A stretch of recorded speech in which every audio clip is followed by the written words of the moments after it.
Some of my favorite memories growing up have to do with some sort of athletic event or memory eating around the table, because that was such an intricate part of my family as a whole. I remember our garage, my dad turning it into basically like his neighborhood Gold's Gym, where him and his guys would come home from lunch and you'd hear these awful noises coming out of the garage, and it was because they were trying to hit their PR or their personal record for the day. And my mom, she always fed us well, and even we had a garden. I remember going out in the garden as a little girl and being hot and sweaty, but being able to reap the benefits of the fresh fruits and vegetables that would come out of the garden. And so both of my parents were very active people, and that love of athleticism and that love for eating right was passed down to me and my siblings as a whole.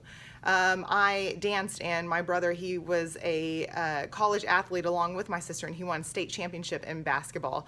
And I didn't realize it at the time, but what my parents were doing, they were setting the stage for healthy living as we became adults. And the older that I get, the more that I try to expand my knowledge of health and wellness and what does it mean to be healthy.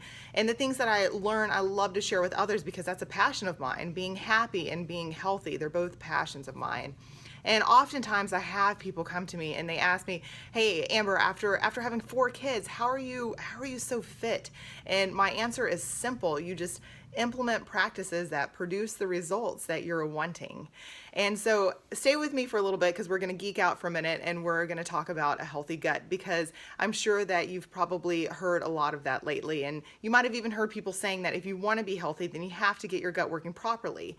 Well, let me explain a couple of reasons behind this methodology. It's because our gut is like our second brain. In fact, our gut actually contains more neurotransmitters than our brain does. And constantly our brain and our gut are communicating back and forth. And if those messages get altered in any way, then your health will suffer for that. And so that's why having a healthy gut is central to your entire health. Most of us have probably suffered from some type of digestive disorder, whether that be irritable bowel, reflux, heartburn, and not just whenever you're pregnant, but many diseases that seem totally unrelated to the gut, such as eczema or arthritis, allergies for a lot of people, acne, autoimmune diseases. These can actually be caused by gut problems as well. So intestinal health, I think we can all agree that it's the digestion, absorption, and assimilation of food. So our gut has a really big job to do, right? It has to break down all the food that we eat into its each individual components. It has to separate all of those vitamins and minerals that we're intaking, and then it has to shuttle everything across and get it into your bloodstream in order for us to stay healthy. But here's the deal, that the health of your gut is what determines what nutrients are absorbed and what toxins and allergens and microbes are kept out. And so there are hundreds of species of bacteria in your gut, some of them good, some of them bad. I've heard it explained like a rainforest. Like a rainforest. It's a very diverse and interdependent ecosystem. And so the balance between all of the bacteria there, it plays a big role in your immune system, your digestive system, your nutrition, weight loss, and your mood. And so they all have to be in balance and working together in order for you to be healthy. And whenever that delicate balance is thrown out of whack in any way, then it can do serious damage to your health.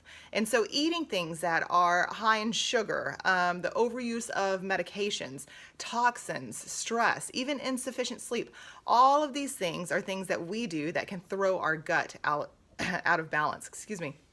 And so we all know that if we want to be healthy, we have to get our gut working properly.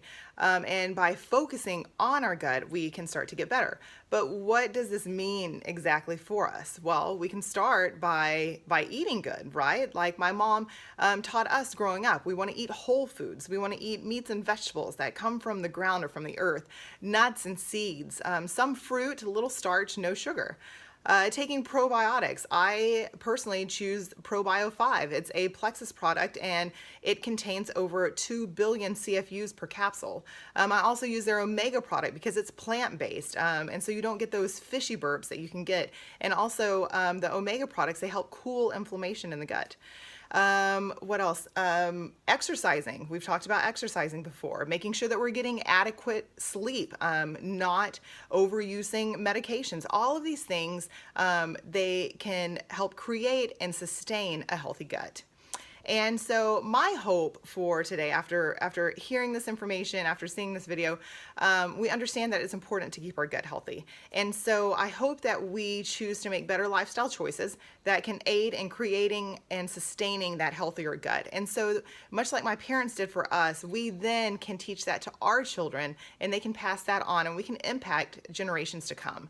So if you'd like any more information on what we talked about today on any of the products, you can go to shopmyplexus.com/Amber and White, or if you just want to send me an email, maybe you have some questions, feel free to email me at plexus.ambernicole@gmail.com.